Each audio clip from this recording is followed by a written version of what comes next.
ನಮಸ್ಕಾರ ಪ್ರೀತಿಯ ವಿದ್ಯಾರ್ಥಿಗಳೇ, ತಮಗೆಲ್ಲರಿಗೂ ಸುಚಿತ್ರ ಎಕ್ಸಲೆಂಟ್ ಕ್ಲಾಸಸ್ಗೆ ಆತ್ಮೀಯವಾದಂತಹ ಸ್ವಾಗತ. ಇವತ್ತಿನ ದಿನ ನಾವು ದ್ವಿಭಾಷಾ ಮಾಧ್ಯಮದಲ್ಲಿ ಬರುವಂತಹ 4ನೆಯ ತರಗತಿಯ ಗಣಿತ ಮೇಳ ಭಾಗ 1ರಲ್ಲಿ ಬರುವ ಮೊದಲನೆಯ ಪಾಠ ನಮ್ಮ ಸುತ್ತಲಿನ ಆಕೃತಿಗಳು. ಈ ಪಾಠದಲ್ಲಿನ ಪುಟ ಸಂಖ್ಯೆ 20. ಈಗಾಗಲೇ ನಾವು ಹಿಂದಿನ ಒಂದು ವಿಡಿಯೋಗಳಲ್ಲಿ ಪುಟ ಸಂಖ್ಯೆ 1ರಿಂದ ಪುಟ ಸಂಖ್ಯೆ 10ರವರೆಗೆ 20ರವರೆಗೆ ಎಲ್ಲ ಒಂದು ಚಟುವಟಿಕೆಗಳನ್ನು ಬಿಡಿಸುತ್ತಾ ಬಂದಿದ್ದೇವೆ. ಎಲ್ಲರೂ ಕೂಡ ಯಾವುದೇ ಒಂದು ಪುಟ ಸಂಖ್ಯೆ 1ರಿಂದ 20ರವರೆಗೆ ಯಾವುದೇ ಚಟುವಟಿಕೆ, ಯಾವುದೇ ಒಂದು ಅಭ್ಯಾಸ ನಿಮಗೆ ಬೇಕಂದರೂ ಕೂಡ ನಮ್ಮ ಚಾನಲ್ಗೆ ಹೋಗಿ ನೋಡಬಹುದು. ಇವತ್ತಿನ ದಿನ ಕೂಡ ನಾವು ಪುಟ ಸಂಖ್ಯೆ 20ರಿಂದ ಮುಂದಿನ ಚಟುವಟಿಕೆಗಳನ್ನು ತಿಳಿದುಕೊಳ್ಳೋಣ. ಎಲ್ಲರೂ ಕೂಡ ಪೂರ್ತಿ ವಿಡಿಯೋವನ್ನು ನೋಡಿ ಚಟುವಟಿಕೆಯನ್ನು ಅರ್ಥ ಮಾಡಿಕೊಳ್ಳಿ, ವಿವರಣೆಯನ್ನು ಅರ್ಥೈಸಿಕೊಳ್ಳಿ. ವಿವರಣೆಯನ್ನು ಸಂಪೂರ್ಣವಾಗಿ ಅರ್ಥೈಸಿಕೊಂಡರೆ ಯಾವುದೇ ರೀತಿಯ ಪ್ರಶ್ನೆಗಳು ಬಂದರೂ ಕೂಡ ನೀವು ಉತ್ತರಗಳನ್ನು ಬರೆಯಬಹುದು. ಸರಿನಾ? ಹಾಗಾದರೆ ಇವತ್ತಿನ ಪಾಠವನ್ನು ಆರಂಭಿಸೋಣ ಬನ್ನಿ.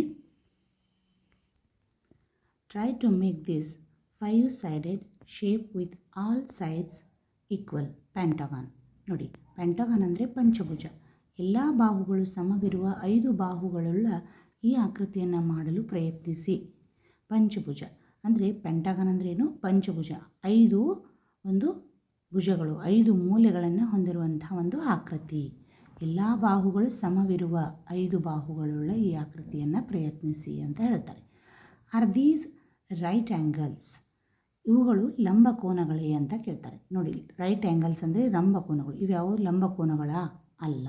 ನೋಡಿ, ಲಂಬಕೋನಗಳಂದರೆ ಸ್ಟ್ರೇಟಾಗಿರ್ತದೆ, 90 ಡಿಗ್ರಿಯನ್ನು ಹೊಂದಿರ್ತದೆ. ಅದಕ್ಕೋಸ್ಕರ ಇವೇನಲ್ಲ, ರೈಟ್ ಆ್ಯಂಗಲ್ಸ್ ಅಲ್ಲ. Are these right angles? ಅಲ್ಲ, ನೋ. ಸರಿನಾ? ಹಾಗಾದರೆ ಕನ್ನಡದಲ್ಲಿ ಹೇಳಬೇಕಂದ್ರೆ ಇಲ್ಲ.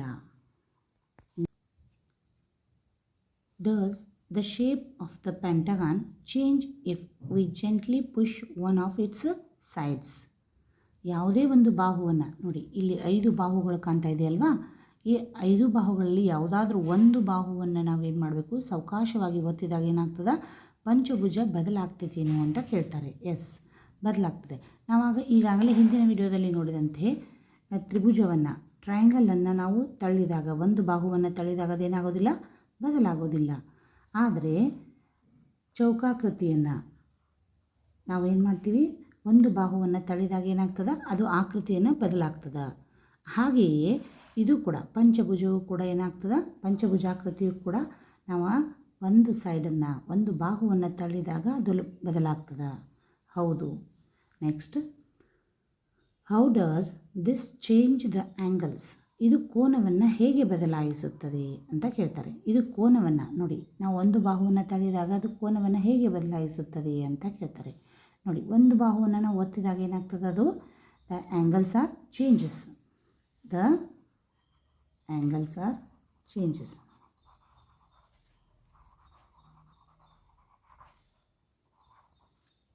ಚೇಂಜ್. ಹೌದಾ? ಕೋನಗಳು ಬದಲಾಗುತ್ತವೆ.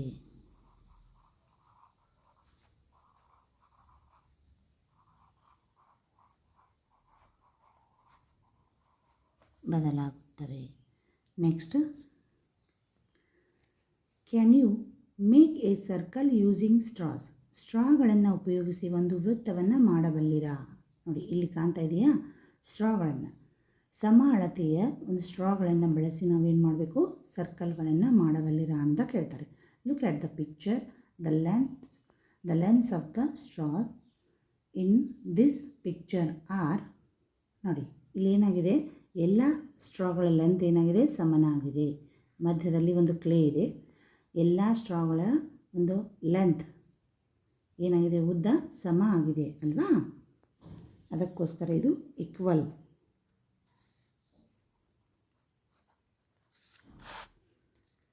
ನೋಡಿ, ಎಲ್ಲ ಸ್ಟ್ರಾಗಳ ಒಂದು ಅಳತೆ ಉದ್ದ ಸೇಮ್ ಆಗಿದೆ. ಅದಕ್ಕೋಸ್ಕರ ಈಕ್ವಲ್ ಅಂತ ಬರೀಬೇಕು. ಅಂದರೆ ಅದನ್ನು ಕರೆಕ್ಟಾಗಿ ಒಂದು ಸರ್ಕಲ್ ಆಗ್ತದೆ. What will happen if we take straws of unequal lens? ಒಂದು ವೇಳೆ ನಾವು ಒಂದು ಚಿಕ್ಕದು, ಒಂದು ದೊಡ್ಡದು, ಒಂದು ಚಿಕ್ಕದು, ದೊಡ್ಡದು ತೆಗೆದುಕೊಂಡ್ರೆ ಏನಾಗ್ತದೆ ಅಂತ ಪ್ರಶ್ನೆ ಮಾಡಿದ್ದಾರೆ. ಆಗ we cannot be the circle circle cannot be formed ಅಂದರೆ ಆ ಸರ್ಕಲ್ ಸರಿಯಾಗಿ ಅಂದರೆ ಸರ್ಕಲ್ ಆಗೋದಿಲ್ಲ. Cannot be formed. ಹೌದಾ? ಸರ್ಕಲ್ ಅಂದರೆ ವೃತ್ತ ಆಗೋದಿಲ್ಲ. ಸರಿನಾ? ನೋಡಿ, ನೀವೇ ವಿಚಾರ ಮಾಡಿ. ಒಂದು ಚಿಕ್ಕ ಒಂದು ಸ್ಟ್ರಾ ತೆಗೆದುಕೊಂಡು ಒಂದು ದೊಡ್ಡ ಸ್ಟ್ರಾ ತೆಗೆದುಕೊಂಡ್ರೆ ಹೀಗೆ ಸರ್ಕಲ್ ಆಗುತ್ತಾ ಮಕ್ಕಳೇ?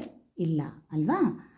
ಅದಕ್ಕೋಸ್ಕರ ಸಮನಾಗಿರ್ತಕ್ಕಂಥ ಒಂದೇ ಅಳತೆಯ ಸ್ಟ್ರಾಗಳನ್ನು ತೆಗೆದುಕೊಂಡು ಮಾಡಿದರೆ ಮಾತ್ರ ಅದು ಸರಿಯಾಗಿ ವೃತ್ತ ಆಗ್ತದೆ. Next page. Let us make. ನಾವು ಮಾಡೋಣ. Can use A scale to draw A circular shape. Let us see. ಒಂದು ವೃತ್ತಾಕಾರದ ಆಕೃತಿಯನ್ನು ಮಾಡಲಿಕ್ಕೆ ನಾವೇನು ಮಾಡ್ತೀವಿ? ಅಳತೆ ಪಟ್ಟಿಯನ್ನು ಬಳಸಬಲ್ಲಿರಾ ನೋಡೋಣ ಅಂತ ಹೇಳ್ತಾರೆ. ಹೌದಾ? ಅಂದರೆ ಅಳತೆ ಪಟ್ಟಿ ಸಹಾಯದಿಂದ ವೃತ್ತಾಕಾರವನ್ನು ಮಾಡಲಿಕ್ಕೆ ಸಾಧ್ಯ ಇದೆಯಾ ಅಂತ ಹೇಳ್ತಾರೆ. ಇಲ್ಲಿ ನೋಡಿ, ಕಾಣ್ತಾ ಇದೆಯಾ? ಫಸ್ಟಿಗೆ ಏನು ಮಾಡಬೇಕಪ್ಪ ಅಂದ್ರೆ, ಮೊದಲನೇದಾಗಿ ಮಾರ್ಕ್ ಎ ಪಾಯಿಂಟ್ ಎ. ಒಂದು ಪಾಯಿಂಟನ್ನು ಇಟ್ಕೋಬೇಕು, ಎ ಅಂತ ಗುರುತಿಸಬೇಕು. ನೋಡೋಣ ಈಗ. ಹೀಗೆ ಒಂದು ಬಿಂದುವನ್ನು ಗುರುತಿಸಿ ಅದಕ್ಕೆ ಎ ಅಂತ ಹೆಸರು ಕೊಡಬೇಕು. ನಂತರದಲ್ಲಿ draw many points that are at an equal distance from point A. A ಬಿಂದುವಿನಿಂದ ಸಮ ದೂರದಲ್ಲಿರುವಂತೆ ಹಲವಾರು ಬಿಂದುಗಳನ್ನು ಗುರುತಿಸ್ರಿ ಅಂತ ಹೇಳ್ತಾರೆ. ನೋಡಿ, ಇದು ಎ ಬಿಂದು ಇದೆಯಲ್ವಾ? ಈ ಎ ಬಿಂದುವಿನಿಂದ ನಾನು 5 ಸೆಂಟಿಮೀಟರ್ ಸ್ಕೇಲ್ನ ಅಳತೆ ತೆಗೆದುಕೊಂಡು ಏನು ಮಾಡ್ತೀನಪ್ಪ ಅಂದ್ರೆ, ಇಷ್ಟೇ ಸಮ ದೂರದಲ್ಲಿ ಏನು ಮಾಡ್ತೀನಿ? ಒಂದು ಬಿಂದುವನ್ನು ಗುರುತಿಸ್ತೀನಿ. ಅದೇ ತೆರನಾಗಿ ಹಲವಾರು ಬಿಂದುಗಳು ವೃತ್ತಾಕಾರದಲ್ಲಿ ಏನು ಮಾಡ್ತೀನಿ? 5 ಸೆಂಟಿಮೀಟರ್ಗೆ ಸಮ ಹೊಂದುವಂತೆ ಅದೇ ಸ್ಕೇಲ್ನ ಅಳತೆ ಇಟ್ಕೊಂಡು ಒಂದು ವೃತ್ತವನ್ನು ನಾನು ಈ ರೀತಿಯಾಗಿ ಬಿಂದುವನ್ನು ಹಾಕ್ತಾ ಹೋಗ್ತೀನಿ. ಎ ಒಂದು ಈ ಮಧ್ಯ ಬಿಂದು ಇದೆ ಅಲ್ವಾ? ಇದಕ್ಕೆ ಸಮನಾದಂಥ ಒಂದು ಅಂತರದಲ್ಲಿ ನಾನು ಏನು ಮಾಡ್ತೀನಿ? ಒಂದು ಬಿಂದುವನ್ನು ಹಾಕ್ತಾ ಹೋಗ್ತೀನಿ. ಸರಿನಾ? ಆಗ ನೆಕ್ಸ್ಟ್ ಏನು ಮಾಡಬೇಕಪ್ಪ ಅಂದ್ರೆ, ಬಿಂದುವನ್ನು ಗುರುತಿಸಿದ ನಂತರ connect the dots free hand. What do you get? Circle. ಒಂದು ಬಿಂದುಗಳನ್ನು ನೋಡಿ, ಇಲ್ಲಿ ಕೊಟ್ಟಿರ್ತಕ್ಕಂಥ ಎಲ್ಲ ಬಿಂದುಗಳನ್ನು ನಾವೇನು ಮಾಡಬೇಕು? ಮಧ್ಯದ ಬಿಂದುವಿನಿಂದ ಸಮ ಅಂತರದಲ್ಲಿ 5 ಸೆಂಟಿಮೀಟರ್ನಲ್ಲಿ ಏನು ನಾವು ಗುರುತಿಸಿದ್ವಲ್ವಾ, ಅದೇ ಒಂದು ಬಿಂದುವನ್ನು ಏನು ಮಾಡಬೇಕು? ಸೇರಿಸ್ತಾ ಹೋಗಬೇಕು. ನೋಡಿ, ಎಲ್ಲ ಒಂದು ಬಿಂದುಗಳನ್ನು ಸೇರಿಸಿದಾಗ ಒಂದು ವೃತ್ತವನ್ನು ನಾವು ಪಡೆದುಕೊಳ್ಳುತ್ತೇವೆ. ಯು ಗೆಟ್ ಏನು ಮಾಡ್ತೀವಿ? ಸರ್ಕಲ್. ನೋಡಿ, ನಾವು ಒಂದು ವೃತ್ತವನ್ನು ಪಡೆದುಕೊಂಡಿದ್ದೇವೆ. ಹೌದಲ್ವಾ? ವೃತ್ತ. ಅರ್ಥ ಆಯ್ತಾ? Next the point A is the centre and the line from the centre to the border of the circle is the radius. ನೋಡಿ, ಈ ಒಂದು ಬಿಂದು ಏನಿರ್ತದಲ್ವಾ, ನೋಡಿ ಮಧ್ಯದಲ್ಲಿರ್ತಕ್ಕಂಥ ಒಂದು ಬಿಂದುವಿನಿಂದ ಈ ವೃತ್ತ ಇದೆಯಲ್ವಾ, ಒಂದು ಅಂಚಿಗೆ ನಾವು ಸೇರಿಸುವಂಥ ಒಂದು ಭಾಗ.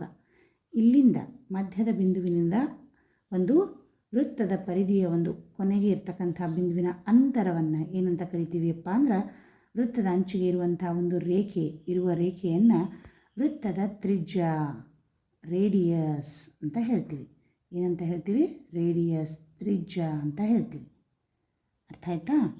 ಕಾಣಿಸ್ತಾ ಇದೆಯಾ? ನೋಡಿ, ಮಧ್ಯ ಬಿಂದುವಿನಿಂದ ವೃತ್ತದ ಅಂಚಿಗೆ ಇರುವಂಥ ರೇಖೆ, ಇದನ್ನು ಏನಂತ ಕರೀತಾರೆ? ತ್ರಿಜ್ಯ ಅಂತ ಹೇಳಲಾಗುತ್ತೆ. ಅಮೇಝಿಂಗ್ ಸರ್ಕಲ್ಸ್, ಅದ್ಭುತ ವೃತ್ತಗಳು. ನೋಡಿ, take a piece of circular paper. ಒಂದು ವೃತ್ತವನ್ನು ನಾವು ತೆಗೆದುಕೊಳ್ಬೇಕು. ವೃತ್ತಾಕಾರದ ಕಾಗದದ ಒಂದು ತುಂಡನ್ನು ತೆಗೆದುಕೊಳ್ಳಿ. ನೋಡಿ, ಇದು ಒಂದು ಏನಾಗಿದೆ? ವೃತ್ತದ ಒಂದು ಕಾಗದ. ನೋಡಿ, ಮೊದಲನೇದಾಗಿ ಟೇಕ್ ಎ ಪೇಪರ್. ಇದು ಒಂದು ಪೇಪರ್, ಪೀಸ್ ಆಫ್ ಪೇಪರ್. ಒಂದು ವೃತ್ತಾಕಾರದ ಒಂದು ಏನು ಮಾಡಿದ್ದೀವಿ ನಾವು? ಪೇಪರ್ನ ತುಂಡನ್ನು ತೆಗೆದುಕೊಂಡಿದ್ದೇವೆ. ಸರಿನಾ? ನೆಕ್ಸ್ಟ್ ಪಾಯಿಂಟ್ ಏನು ಹೇಳ್ತಾರಪ್ಪ ಅಂದರೆ ಅವರು, ನೋಡಿ,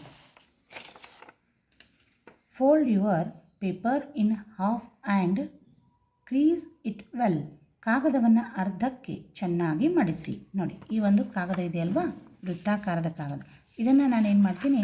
ಅರ್ಧ ಭಾಗ ಮಡಚರಿ ಅಂತ ಹೇಳ್ತಾರೆ ಅವರು ಕೊಟ್ಟಿರ್ತಕ್ಕಂಥ ಇನ್ಸ್ಟ್ರಕ್ಷನ್ ಪ್ರಕಾರ ನಾವೇನು ಮಾಡೋಣ? ಈಗ ಒಂದು ಚಟುವಟಿಕೆಯನ್ನು ಮಾಡೋಣ. ನೋಡಿ, ಹೀಗೆ ಕರೆಕ್ಟಾಗಿ ಅರ್ಧಕ್ಕೆ ನಾನೇನು ಮಾಡ್ತೀನಿ? ಫೋಲ್ಡ್ ಮಾಡ್ತೀನಿ. ಹೌದಾ? ನೆಕ್ಸ್ಟ್ ಅವ್ರೇನು ಹೇಳ್ತಾರಪ್ಪ ಅಂದ್ರೆ, open the fold and measure the length of the crease using the thread. ನೋಡಿ, ಮಡಚಿರ್ತಕ್ಕಂಥದ್ದನ್ನು ತೆಗೀರಿ, ಉದ್ದವನ್ನು ದಾರದಿಂದ ಅಳೆಯಿರಿ ಅಂತ ಹೇಳ್ತಾರೆ. ನಾವು ಈ ಭಾಗವನ್ನು ಮಡಚಿದ್ದೀವಲ್ವ, ಇದನ್ನು ಓಪನ್ ಮಾಡಿರಿ.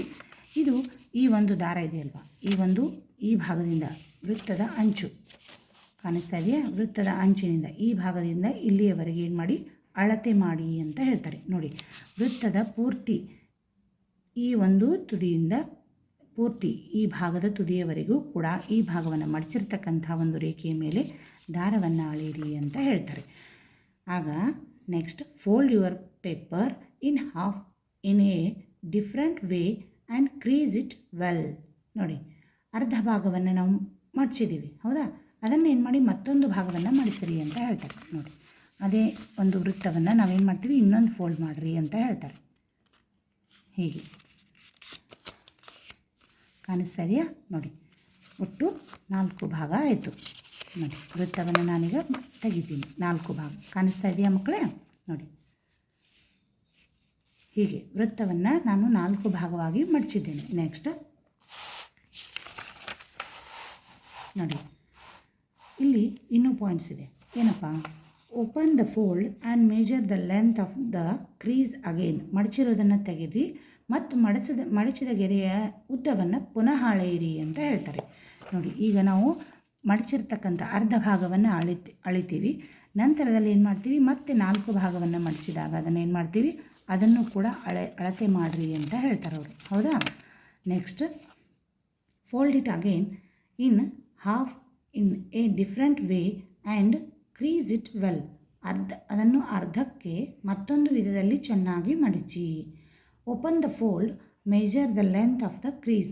ಮಡಚಿರುವುದನ್ನು ತೆಗೀರಿ, ಮಡಚಿದ ಗೆರೆಯ ಉದ್ದವನ್ನು ಅಳತೆ ಮಾಡಿ ಅಂತ ಹೇಳ್ತಾರೆ. ಹೀಗೆ ಈ ಒಂದು ಮಡಚಿರುವಂಥ ಭಾಗವನ್ನು ನಾವು ಮೊದಲಿಗೆ ಒಂದು ಅರ್ಧ ಭಾಗವನ್ನು ಮಡಚಿದಾಗ ಅದರ ಅಳತೆ ಏನಾಗಿರ್ತದೆ, ಹೆಚ್ಚಾಗಿರ್ತದೆ. ಹೀಗೆ ಮತ್ತೆ ಮಡಚಿದಾಗ ಅದರ ಅಳತೆ ಕಡಿಮೆ ಆಗ್ತದೆ.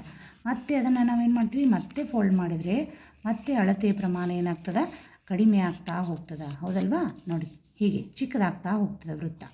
ವೃತ್ತ ಒಂದೇ ಇರ್ತದೆ, ಆದರೆ ನಾವು ಮಡಚಿದಾಗ ಏನಾಗ್ತಾ ಹೋಗ್ತದೆ, ಅದು ಅಳತೆ ಒಂದು ಕಡಿಮೆ ಆಗ್ತಾ. ಹೀಗೆ ನೋಡಿ, ಎಷ್ಟೊಂದು ವಿಧಗಳು ಇಲ್ಲಿ ಕಂಡುಬರ್ತವೆ, ಹೌದಲ್ವಾ?